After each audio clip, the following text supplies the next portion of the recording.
Hello, everyone, and welcome to Ancient Roman Trading Secrets with General Romulus. That's me, Romulus. This show is brought to you by Backpack Trader. Our goal is to help you become the best version of the backpack trader you can possibly become. And I am pretty sure that becoming the best version of the backpack trader that you can possibly become doesn't include losing your backside in the stock market like everybody else. This bear market is starting to wear them out. Bear markets do two things. They wear them out and they scare them out. You see this drop over here? That was a scare them out. Now it's been wearing them out, just grinding them down. All the institutions, all the advisors, all the internet morons out there, they all thought, oh boy, bull market back, summer rally, everything's fine. And then, no way. It's not even October yet. Things are about to get scary.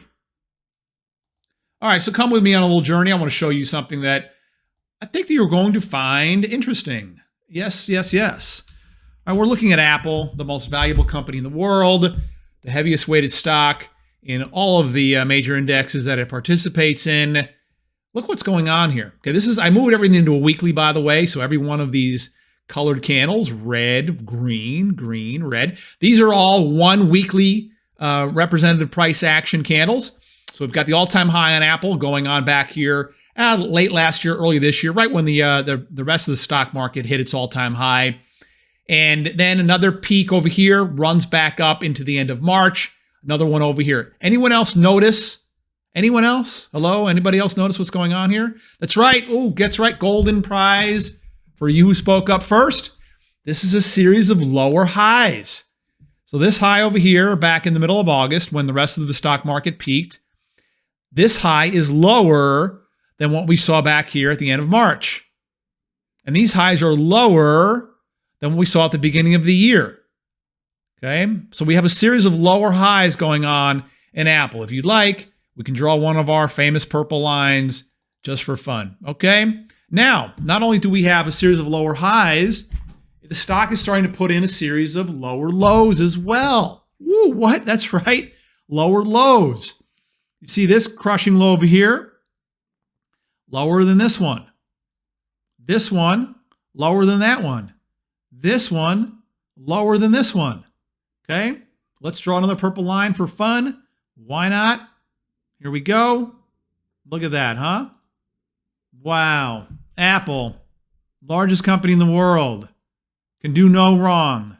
The savior of all investors and traders on the planet for decades. Nope. Before this bear market's over, Apple will see a lower point beneath the mid-June lows. More conversational action in technology land. Microsoft. This is curious. I don't know why no one else is talking about this. Look at the S&P 500, not breaking below the June lows yet. None of the major indexes or averages have, as a matter of fact. We're going through them. They're all above the mid-June lows, including the Russell 2000. You can see the NASDAQ 100, every single one of them. But look at Microsoft, okay? Microsoft is now officially broken below on an intraday and closing basis below the mid-June lows. This is massive. This is absolutely huge, and no one is talking about this. This will have implications and repercussions for more than what we have seen already.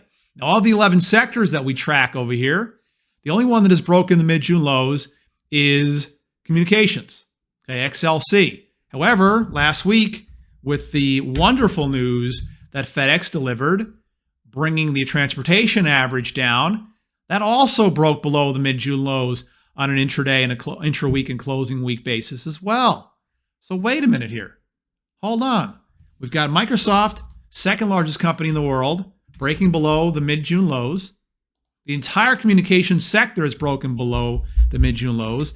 The entire transportation group has broken below the mid-June lows. And yet the S&P 500 is still, some might say, comfortably above.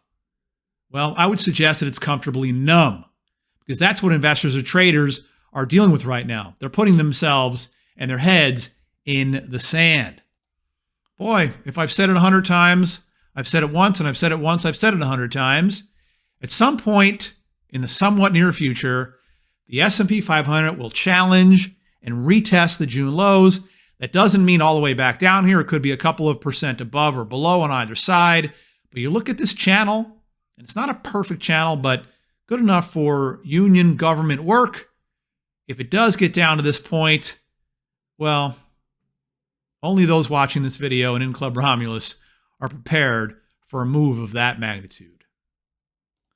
All right, well, everybody's talking about the Fed. They're missing the important conversation pieces and analytical points like that Microsoft situation we just discussed, because everyone's enamored with the fools at the Fed.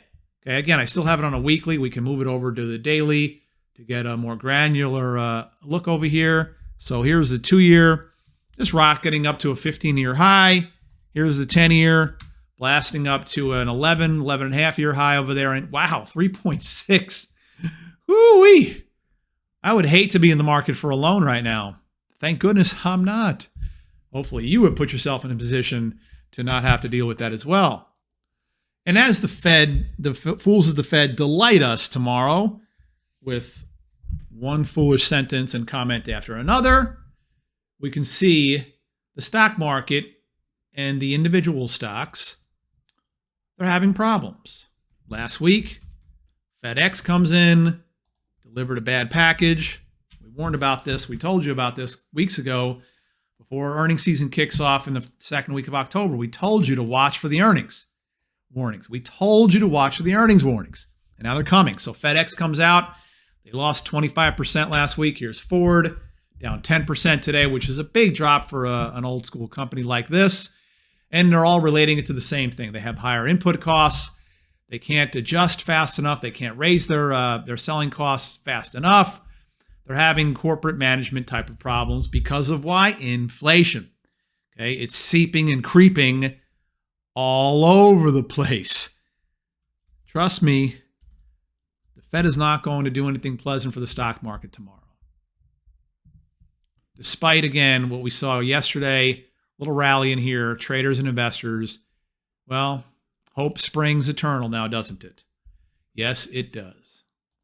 All right, anyone want more proof that the inflation situation is not, I repeat, not going away rapidly anytime soon? The last inflation report that came out on Tuesday, a week ago, hotter than expected. Well, that surprised a lot of traders and investors, unfortunately for them and their families. But it surprised them because oil prices are down. You see from these double peaks over here. They thought, well, no problem, right? Well, we learned that it's because of housing costs and food costs. Okay, they're still persistently staying high. Well, here's wheat. Okay, this one's doing quite well. Indicators that I have are showing that this one could possibly be continuing higher. Here's soybeans. You guys all see that ascending triangle, right? I mean, look, it's right there staring you in the face. Here's corn. Look at that. These things are in uptrends, everybody. They're not in downtrends. The Fed doesn't have a handle on this. The fools are just foolish. And they're going to continue to spew a bunch of foolish nonsense tomorrow. So turn off the volume. Walk away. Just walk away. Walk away. Focus on the charts. The price action is telling you everything you need to know. Don't listen to the fools at the Fed. And by the way, is there anyone out there that's still stuck in the crazy crypto universe? Anyone? Go ahead and put a comment in there. Let me know. Here you go. Bitcoin breaking down from another trading range that's been in place, well, since the middle of June, right? That's what we keep talking about in here. That should break below, maybe not right away. You see the closing low over here on September 6th. Below this intraday, still not broken. But on a closing basis, that has more implications, negative ones, bearish ones that'll come out and play later. May not be tomorrow, may not even be next week, but before the end of the year, you'll see a new low on Bitcoin, probably down in here. Ultimate target for me has been 13,000 for quite some time. So if you're hanging on to that, yeah, analysis is showing danger, Will Robinson, danger. Okay, hey, this has been General Romulus. I'm heading back to ancient Rome, getting on my chariot, and going to absolutely enjoy the rest of the day. And I hope you do as well. That is all for now.